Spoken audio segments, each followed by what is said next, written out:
riwayat kalau Rasulullah menyolatkan fulan maka Hamzah diikutkan, menyolatkan lagi fulan maka Hamzah diikutkan. Karena apa? Karena dukanya Rasulullah Sallallahu Alaihi Wasallam. Bahkan terhadap Hindun binti Utbah ini kan ibu-ibu sekalian yang memerintahkan Wahsy. Wahsy ini adalah budaknya Hindun yang diperintahkan untuk membunuh Hamzah. Sampai Hindun itu karena bencinya kepada Hamzah itu dibelah perutnya Hamzah, digigit ususnya. Ini wanita-wanita jahiliyah tuh, Bu. Ya, wanita kalau sudah benci itu begitu. Kalau sudah benci begitu. Maka Rasulullah SAW ketika Hindun berbaiat, Hindun bersyahadat, Rasulullah menerima taubat, bukan menerima taubatnya, menerima persaksiannya. Rasulullah SAW terima. Nah ini Hindun ini, Bu, termasuk sahabiah Rasulullah SAW. Itu yang membunuh pamannya Rasulullah, tapi kemudian nanti bersyahadat. Kemudian dia perang ikut membela kaum muslimin. Nah itu orang. Maka kita tidak boleh menilai kemaksiatan orang, sebab kita tidak pernah tahu bagaimana akhirnya. Sehingga adab kita sebagai seorang muslim di hadapan pelaku maksiat, kita satu, tidak boleh menghukumi. Yang harus kita lakukan adalah mengajak. Yang kedua, kita tidak boleh merasa lebih baik darinya. Nggak boleh. Ini puncak ketawaduan seorang muslim. Sebab kita belum finish. Kita tidak tahu ujung dari kehidupan masing-masing di antara kita.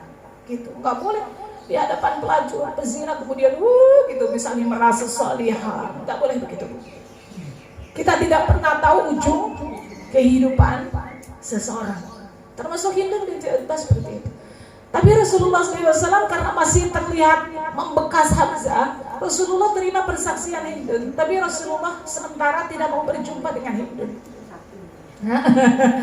Sementara tidak mau melihat Hindun. Karena apa? Saking cintanya Rasulullah kepada Hamzah. Hamzah ini adiknya ayah Rasul, Abdullah. Ya. Nah seperti itu. Jadi tidak dimandikan. Kalau ada darah maka dikafani pakai pakaian, yaitu kemudian dikuburkan. Ya. Kemudian satu lagi ibu sekalian, ketika orang wafat dalam keadaan berihram, misalnya dia mau umroh, ya dia mau umroh atau mau haji, kemudian dia sudah berniat ihram, ya sudah berniat ihram. Ketika wukuf dia wafat, kan banyak orang wafat dalam keadaan wukuf, artinya dia sudah dalam keadaan ihram. Maka dia syahid belum satu lagi ya. Maka dia ibu-ibu sekalian, orang wafat dalam keadaan ihram itu, maka dia diperlakukan sebagaimana jenazah yang lainnya. Dia dimandikan, kemudian dia dikafani, kemudian dia disolatkan, kemudian dia dimakamkan. Nah, tetapi ibu-ibu sekalian, dia tidak boleh diberikan wangi-wangian. Maka ketika dimandikan, dia tidak boleh dimandikan dengan sabun yang wangi, dengan kapur yang wangi. Tidak boleh diwangikan. Karena apa? Larangan ketika dia ihram, maka larangan itu pun berlaku ketika dia wafatnya dalam keadaan ihram. Kemudian ibu-ibu sekalian, cara mengkafaninya tuh berbeda dengan yang lainnya. Ketika dia ihram, maka orang itu kan tidak boleh ditutup kepalanya. Bagi laki-laki itu tidak boleh menutup kepala ketika ihram. Jadi jangan pakai kupluk begitu pun ketika ihram. Jangan pakai peci. Biar kelihatan Pak Haji pakai peci ketika ihram, itu dilarang. Tidak boleh laki-laki menutup kepala, tidak boleh menggunakan pakaian yang berjahit. Maka laki-laki ketika ihram nggak boleh pakai celana dalam, Bu. Sebab celana dalam itu berjahit. Hanya sebuah helai kain itu saja. Laki-laki ketika ihram, maka begitupun ketika dia wafat, maka tidak boleh ditutup kepalanya. Seperti dia berihram, hanya ditutup saja dengan kain ihram itu. Jadi kain ihramnya itu dijadikan kafannya, tapi tidak ditutup kepalanya. Wanita ketika ihram maka dia tidak boleh menutup wajah dan batinul kaf. Batinul kaf kan ketika ihram kita nggak boleh nutup ini, sama wajah kan nggak boleh ditutup. Kecuali wanita-wanita yang berniqab, kemudian dia malu kalau terlihat wajahnya, maka ini rukhsah.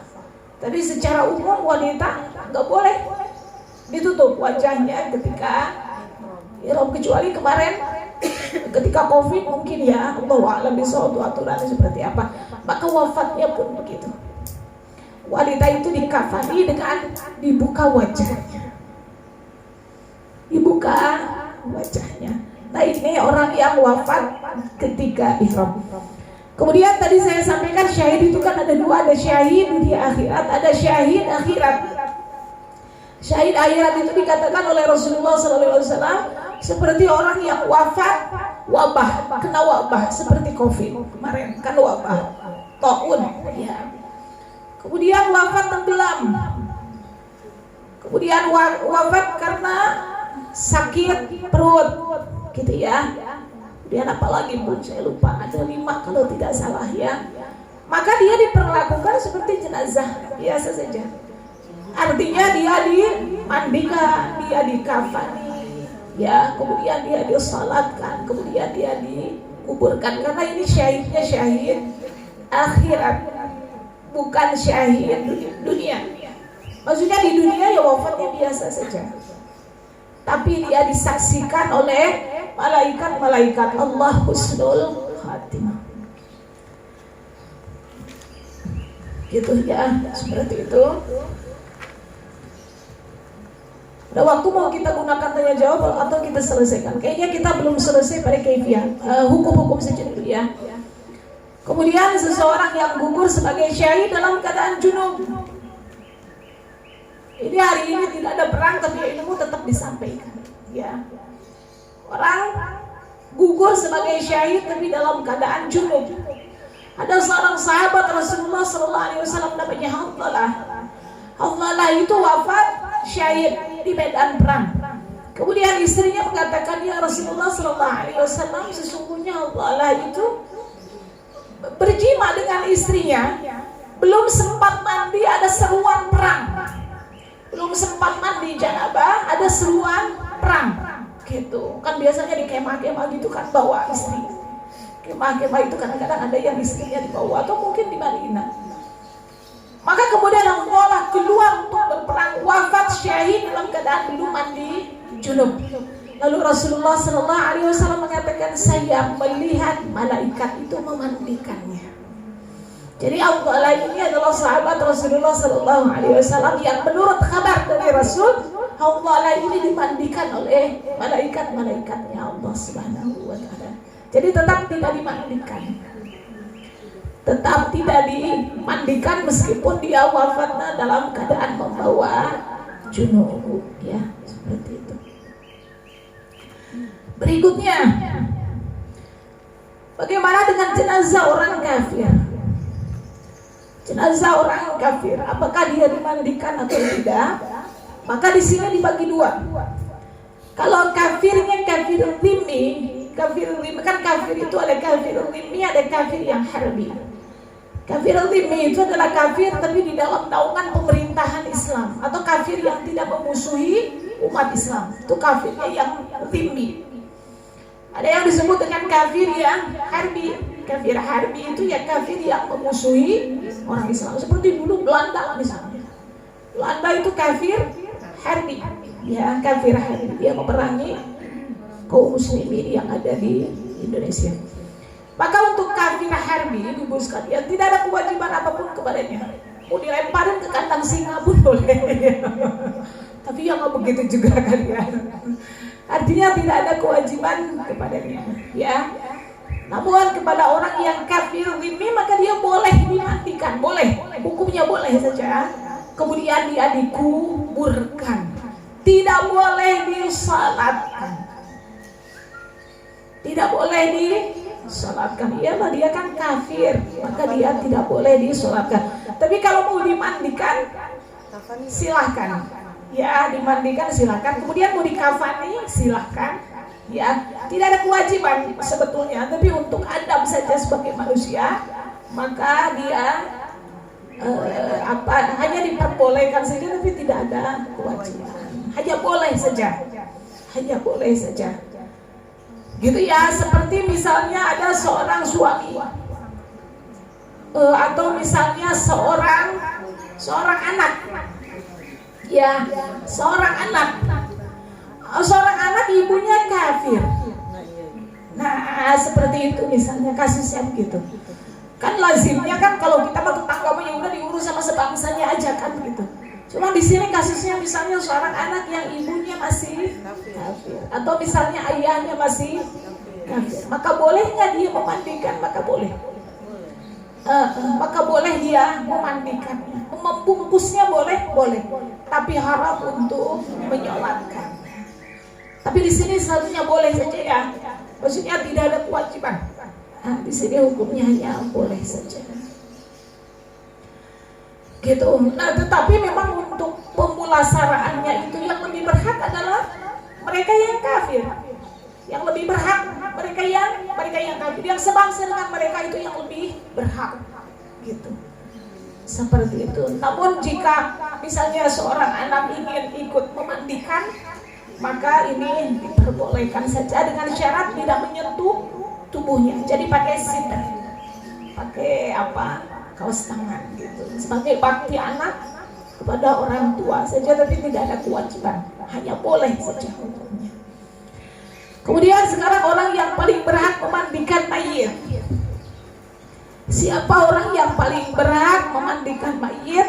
Maka yang paling berhak adalah anggota keluarga yang faham cara memandikan mayit.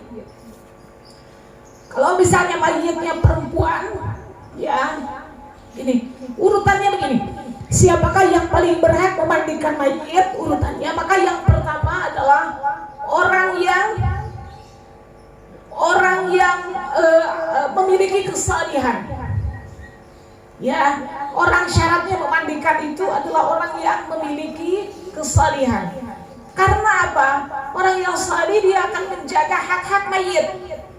Salah satunya tidak membuka aib-aib mayit, orang yang salih. Gitu. Maka ini syarat memandikan. Kemudian yang kedua, memiliki ilmu dan pengalaman. Memiliki ilmu dan pengalaman ketika memandikan. Hal ini ibu-ibu sekalian didasarkan kepada perintah Rasulullah SAW kepada Ummu Atiyah. Ummu Atiyah ini adalah seorang sahabiah, tidak ada hubungan kekerabatan dengan putrinya Rasulullah Zainab, tapi Ummu Atiyah ini diperintahkan oleh Rasul memandikan Zainab radhiyallahu anha karena Ummu Atiyah ini orang yang memiliki pengalaman memandikan mayit, artinya orang yang biasa memandikan mayit. Ini diperintahkan oleh Rasul sallallahu alaihi wasallam, gitu. Ya.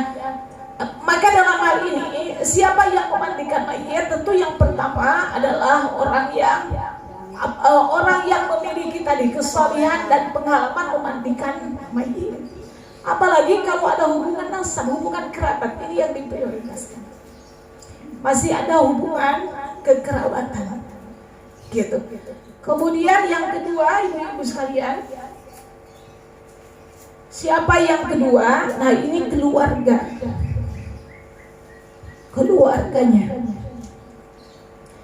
Rasulullah Sallallahu Alaihi Wasallam waktu itu dimandikan oleh Sayyidina Ali bin Abi Thalib, kemudian sepupu-sepupu Rasulullah yang lain. Jadi itu yang memandikan. Nah, Rasulullah tidak dimandikan oleh istri-istrinya, tapi Rasulullah dimandikan oleh ahlul bait dari sepupu-sepupu beliau, seperti Sayyidina Ali bin Abi Thalib, kemudian putra-putranya Abbas bin Abdul Muttalib. Nah, itu yang memandikan Rasulullah SAW. Jadi karena memang Ali bin Abi Thalib ini selain menantunya Rasulullah, beliau juga memiliki keilmuan di dalam memandikan jenazah. Gitu. Nah, kemudian berikutnya adalah keluarganya, lalu kemudian berikutnya mahramnya.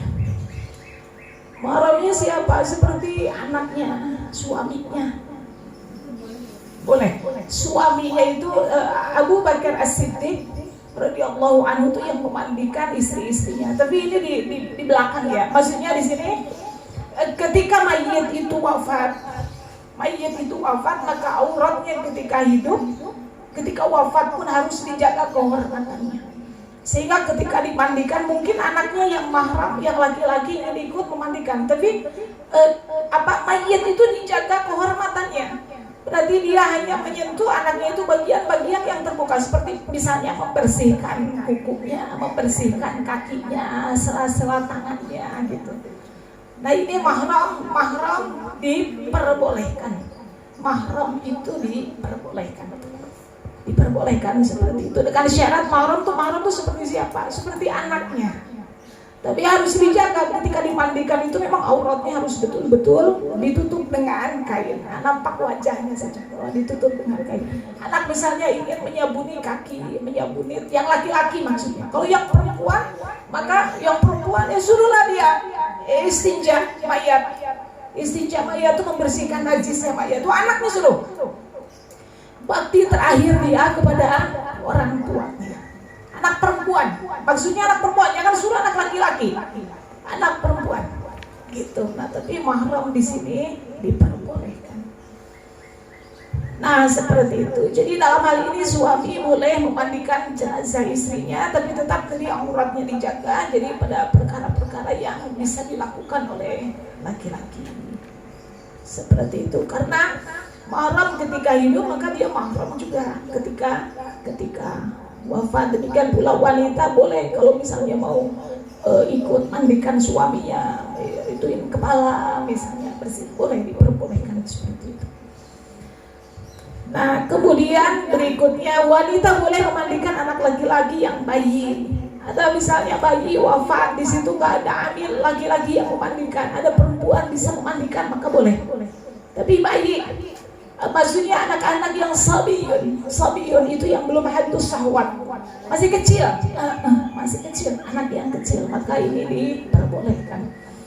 Lalu berikutnya, nah ini penting, ketika ada laki-laki yang meninggal di tengah-tengah kaum wanita saja, kemudian ada wanita yang meninggal di tengah-tengah kaum laki-laki aja, nggak ada wanita di situ, nggak ada laki-laki di situ, maka apa yang harus dilakukan? Kemarin ada kasus ibu sekalian, ada seorang wanita wafat COVID, dimandiin sama laki-laki, suaminya nuntut ke polisi. Iyalah, ya suami sudah gitu dimandikannya, difoto, di videoin. Ini melukai kehormatan suaminya lah pasti, gitu. COVID, kan kalau COVID kan orang nggak boleh lihat, tahu-tahu sudah dimakamkan saja, gitu. Ternyata dimandikan oleh laki-laki. Di sini suaminya tidak diterima sampai menggugat orang yang memandikan, yaitu ke polisi. Itu secara hukum ini menyelisih syariat, ibu sekalian, menyelisih syariat. Tidak boleh wanita itu dimandikan oleh laki-laki yang bukan mahramnya, meskipun dia profesinya tukang memandikan mayat di rumah sakit sekalipun, tidak boleh. Tidak boleh. Aurat dan kehormatan wanita ketika dia hidup, maka seperti itu aurat dan kehormatannya ketika dia wafat. Maka bagaimana jika terjadi hal seperti itu? Misalnya di situ tidak ada perempuan atau tidak ada laki-laki, maka dalam hal ini ibu-ibu sekalian, yakni dia boleh ditayamumkan saja. Tayamumkan saja, itu pun tidak langsung disentuh. Ambil debu ditayamum. Kalau tayamum itu kan hanya wajah saja, kemudian tangan saja, hanya ditayamumkan saja. Tayamumkan ini pun ada yang diselisih ulama, ada ulama yang mengatakan ya udah langsung dikafani saja, gitu. Jadi saking menjaga kehormatan manusia itu, nggak boleh yang bukan mahram memandikan, gitu, dibersihin, disabuni. Apalagi ini kasusnya tuh divideoin, difotoin, lalu viral di media sosial. Nah ini suaminya wajar lah kalau dia nggak terima, ya wajar kalau suaminya marah. Ini tidak diperkenankan. Maka kalau memang tidak ada di situ wanita, jika jenazahnya laki-laki atau tidak ada tidak ada wanita, ya kalau jenazahnya wanita, nggak ada wanita kecuali laki-laki atau sebaliknya, maka cukup ditayamumkan saja. Jadi tayamum ini adalah pengganti dimandikan, seperti itu, pengganti dimandikan. Ya, wallahu a'lam bishawab. Apakah wanita junub dan wanita yang sedang haid boleh memandikan mayit? Maka dalam hal ini tidak ada dalil yang melarangnya. wanita haid atau wanita yang sedang junub memandikan mayit, maka dalam hal ini tidak ada dalil yang melarangnya. Tetapi diusahakan orang yang suci atau yang memimpin lah ya, yang memimpin adalah orang yang suci, diusahakan. Misalnya anak tapi lagi haid gitu, tapi ingin mandikan ibu, nggak ada momentum lain kan? Kalau sudah dikuburkan kan sudah tidak ada lagi ada interaksi, boleh saja, tidak ada dalil yang melarang. Tapi diusahakan yang memimpin prosesi itu adalah orang yang suci. Ya, baik, seperti itu ibu-ibu sekalian materi kita. Insya Allah berikutnya kita masuk pada kaifiyahnya, tata cara memandikan mayit seperti apa. Insya Allah akan kita bahas pada pertemuan yang akan datang. Silakan, ada yang ditanyakan atau udah cukup?